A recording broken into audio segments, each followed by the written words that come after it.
Aujourd'hui, on parle coordination des mains. Quand on parle coordination, on peut penser aux nuances qui sont différentes aux deux mains. On peut penser aux phrasés qui sont différents. Aujourd'hui, on va passer par la première étape, savoir détacher une main, non pas du bras, mais du clavier, et puis jouer lié à la main gauche. Et tout ça, c'est pas évident de s'en rendre compte puisque quand on lâche le clavier, on a l'impression qu'on doit faire des silences ou alors on a l'impression qu'il doit y avoir des silences sur la partition. Et c'est pas le cas. Et donc, à quel moment est-ce qu'on doit lâcher le clavier pour rejouer la note suivante, qu'elle soit différente, éloignée ou que ce soit la même note? C'est le sujet de cette vidéo. Comme d'habitude, je vous parle du clap, c'est le commentaire, le like, l'abonnement et le partage. Si vous avez aimé cette vidéo, si vous avez appris quelque chose, si elle vous a été utile, pensez à mettre un petit pouce bleu pour me pousser sur YouTube. Et pour les nouveaux qui découvrent cette chaîne, j'ai 2 bonus pour vous en cadeau de bienvenue. Tous les vendredis, il y a une nouvelle vidéo qui vous est annoncée par mail quand vous êtes abonné du blog. Et dans ce mail, je rajoute assez souvent des détails par rapport à la vidéo. Mais cette semaine, vous avez reçu plusieurs mails. C'est pour vous annoncer la sortie de ma première formation qui est axée sur la théorie musicale. La théorie musicale, c'est tout un pan de la formation musicale. Ce n'est pas la lecture de notes à proprement parler, ce n'est pas la lecture de rythme, mais c'est la connaissance de toute l'organisation de la musique. Et ça vous est très utile quand vous déchiffrez. Et si vous n'avez pas encore commencé à travailler le déchiffrage 5 ou 10 minutes par jour, jouer des pièces très faciles, commencez. Il n'est jamais trop tard. Et pour ça, je vous conseille la méthode de déchiffrage de Catherine Garforce aux éditions Robert Martin. C'est un petit fascicule, mais il couvre normalement 3 années. Alors, n'ayez pas peur, ça se fait petit à petit et vous verrez que le résultat vraiment en vaut la chandelle. Donc, dans vos bonnes résolutions de l'année, eh bien, vous pouvez commencer à travailler le déchiffrage sur cette petite méthode et puis suivre la formation que je vous propose. Une formation tout en vidéo où je vous explique les choses, là, comme je vous les explique maintenant. Parler coordination des mains, c'est évoquer des actions différentes à chaque main. Si on a commencé à jouer du piano depuis un petit moment et qu'on ne sait pas lâcher une main pendant que l'autre joue, continue en legato, en lié, eh bien, ça veut dire qu'on n'a pas encore vraiment commencé à apprendre le piano. Je suis un petit peu dure là-dessus, mais c'est vraiment fondamental au piano. Quelle sera ma partition support? Eh bien, je la sors de mon placard. C'est une vieille partition de 1960, une vieille méthode soviétique. Et dedans, il y a une pièce de Beethoven. Cette pièce de Beethoven s'appelle la Marmotte. En fait, cette pièce, c'est un texte de Goethe qui a été mis en musique par Beethoven, donc c'est un lied. On peut en avoir sur le net quelques exemples chantés notamment par Dietrich Fischer-Dieskau. Évidemment, il y a plein de choses à dire dessus. Petit historique.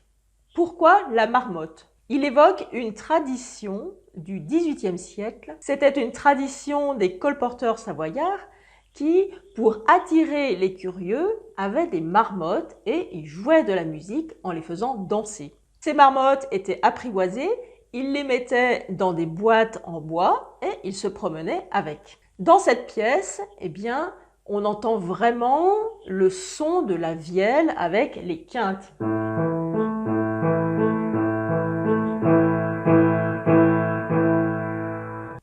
Je vous joue tout de suite cette pièce de Beethoven, la Marmotte.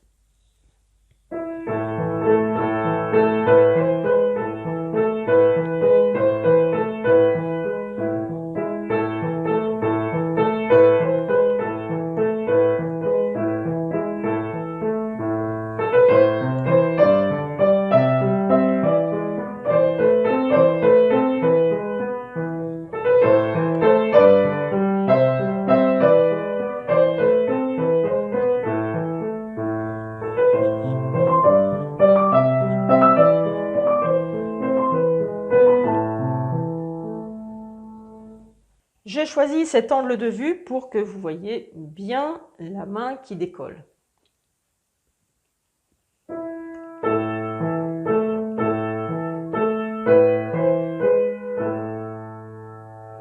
J'ai choisi de le faire avec uniquement le 2. Ce n'est pas le doigté qui est noté sur la partition. Pour l'instant, je vais vous expliquer le mouvement de la main avec le même doigt qui répète une note.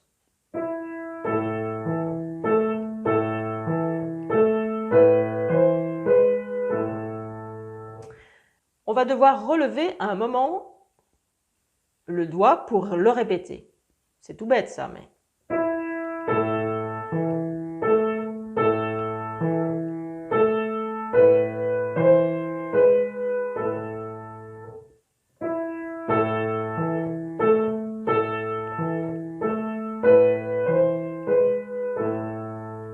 Quand on a ce rythme noir, croche,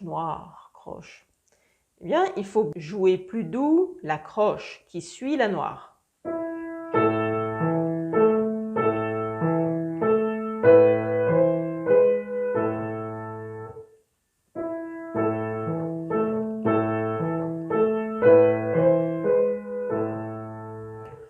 Pour arriver à cette coordination, vous allez essayer de relever davantage la main.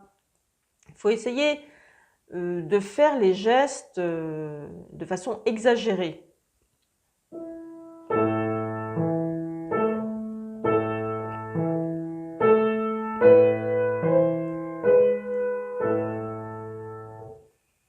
Et ensuite, dans la vitesse, on va essayer de jouer avec moins d'amplitude du poignet.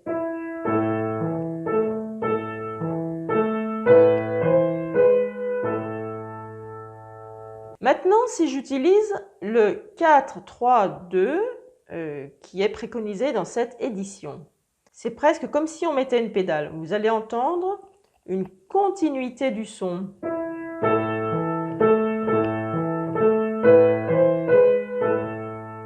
Voilà. Un débutant jouerait comme ça. S'il arrive à décoller, il ferait comme ça.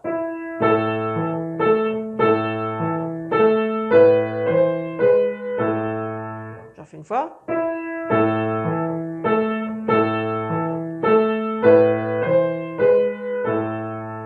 Alors, il faudra essayer de se rapprocher le plus possible et de rattraper la touche sur son retour avant qu'elle soit complètement, avant que le son ne soit complètement éteint. Et ça, c'est quand même quelque chose de difficile. Mais c'est l'objectif de tout pianiste.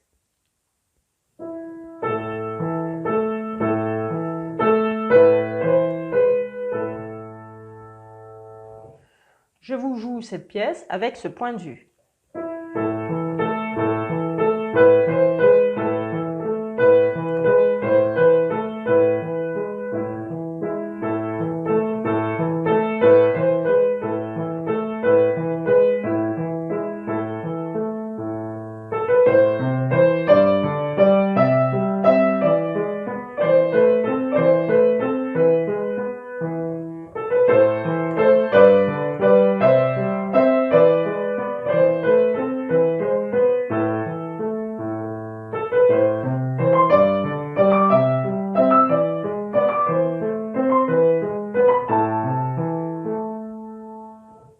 Pour ce qui est du rythme, si vous voulez la jouer complètement, nous avons donc notre 6-8, c'est une mesure à 2 temps. Mais vous pouvez décomposer au début quand vous jouez lentement. Décomposer, c'est penser à la croche. Notamment dans la 8e mesure, vous avez 2 premières doubles croches. Eh bien, on va faire comme ça. 1, 2, 3, 4, 5, 6 et 1, 2, 3. On a beau être en 6-8, on a toujours le principe de 2 doubles pour une croche. Voilà, donc ma croche c'est ça. Voilà. On peut faire un petit jeu rythmique pour bien sentir les doubles.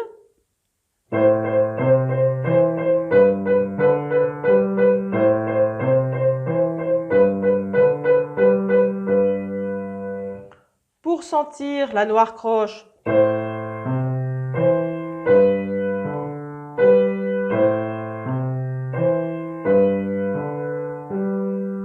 Et puis maintenant, noir 2 doubles.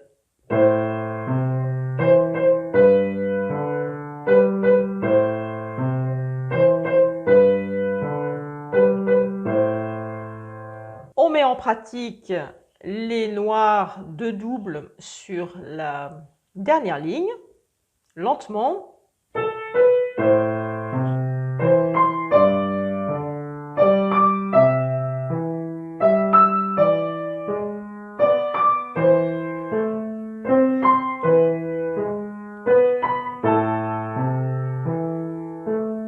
Vous pouvez aussi enlever la difficulté de l'octave en ne jouant que les pouces au début.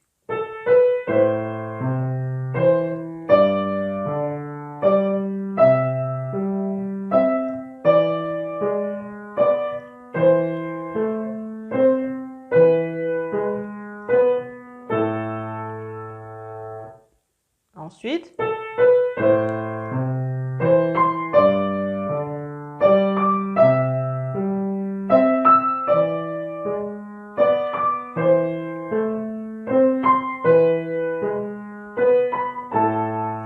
et vous voyez qu'ici, il y a aussi cette coordination.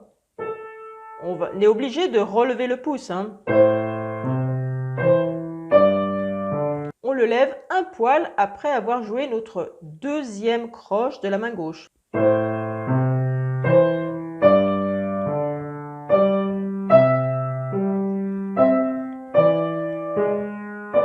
Et toujours en exagérant, on peut le faire même beaucoup plus haut.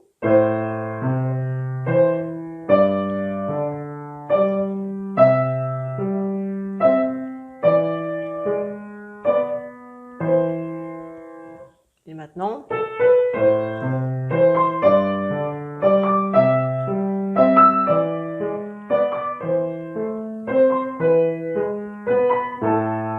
et vous voyez que cette note noire, eh bien, on fait le relevé, ce que j'explique dans la vidéo du poignet.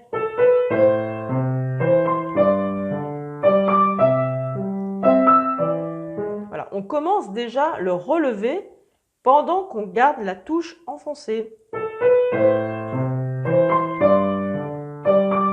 Si je ne le fais pas, ça fait quoi? Eh bien, on est un peu coincé.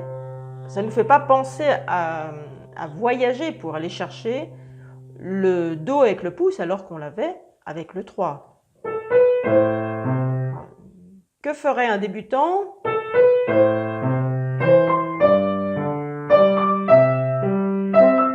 Ce serait quelque chose de beaucoup moins fluide. Et puis après, il ne pourrait pas jouer vite.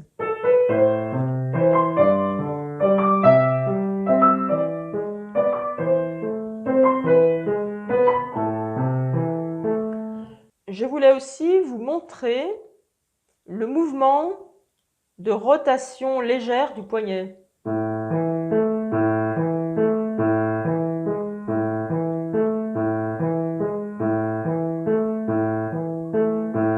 On remonte légèrement sur le 5e, c'est vraiment léger.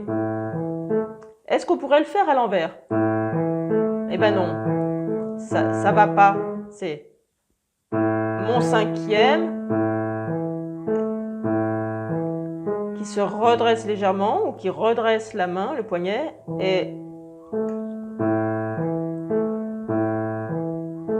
évidemment, le pianiste, il n'y pense même pas. C'est rentrer vraiment dans la gestuelle automatique, je dirais.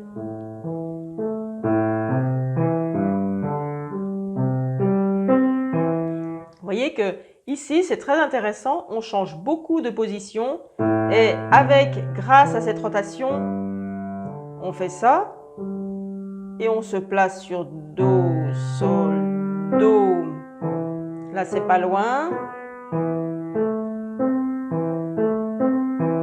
Là, on reste sur place. On recommence. On va chercher.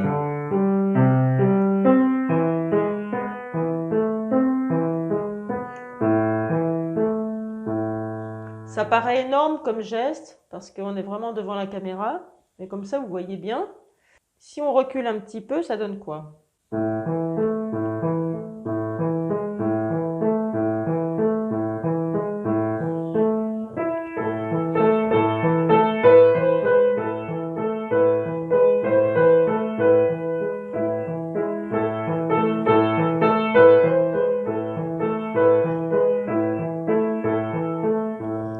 Je vais finalement faire une vidéo un peu plus longue puisque je suis embarquée dans un petit peu toutes les difficultés de cette pièce et je voulais vous parler de la main droite de la dernière ligne. Elle est un peu particulière, un peu difficile pour les débutants, mais une petite astuce quand même. Comment est-ce qu'il pense le pianiste? Il ne va pas regarder ses doigts, il a des repères. Mais les repères, ce sont des choses fixes. Ici, je vous conseille, quand vous jouez ce Ré par exemple, ou pour jouer ce Ré, pensez bien à garder votre cinquième en position de l'octave. Ne faites pas avec votre doigt qui est parti. Gardez-le comme si vous l'aviez enfoncé, mais vous pouvez le faire d'ailleurs, ça fait.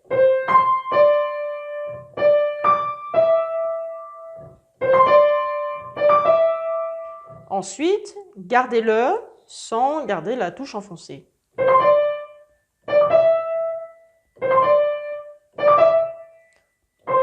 Il faut vraiment que vous ayez ça.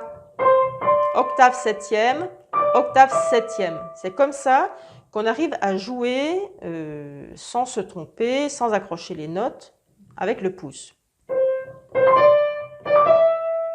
Autre chose, pour la descente, on n'aura pas un rapprochement, mais on aura une extension. On part d'une octave et on part sur une neuvième. Alors les petites mains n'y arriveront peut-être pas, mais il ne faut pas bouger le cinquième, sinon on risque d'aller beaucoup trop loin.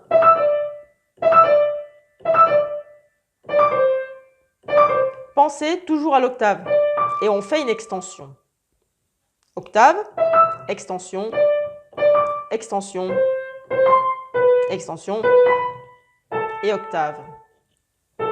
Rapprochement, extension. C'est pas évident.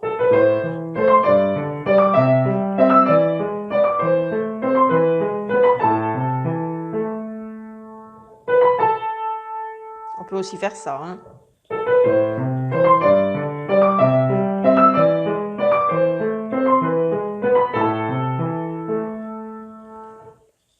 Dernière petite chose, c'est les tierces sur l'avant-dernière ligne. Alors, pas si compliqué que ça, puisque quand on change de position d'une tierce à l'autre, il n'y a pas de note commune. La difficulté des tierces, c'est souvent quand il y a des notes communes entre chaque position. Là, ce qu'il faut, c'est vraiment être en contact déjà avec la touche pour que ça ne fasse pas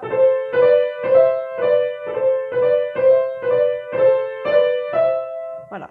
Autre chose, quand on joue des accords, quand on joue des doubles notes, si le compositeur n'a rien spécifié, s'il n'a pas dit de faire sonner le pouce par exemple, eh bien on fait sonner le haut. Et on essaye de donner une autre qualité de toucher.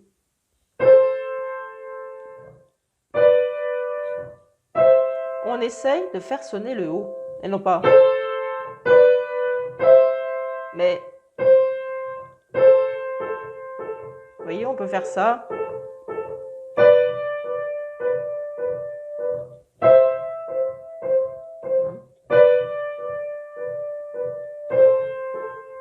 Pour s'habituer à jouer le pouce un peu plus léger, enfin en tout cas la note du bas. Et au début, le faire comme ça en coupant chaque fois les harmonies. Parce que faire ça en lié, c'est pas évident.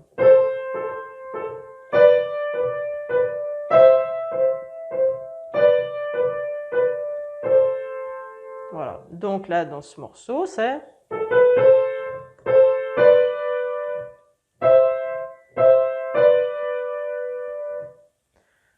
Voilà, j'ai fait tout le tour de cette pièce. Vous pourrez la jouer puisque la partition est dans la description.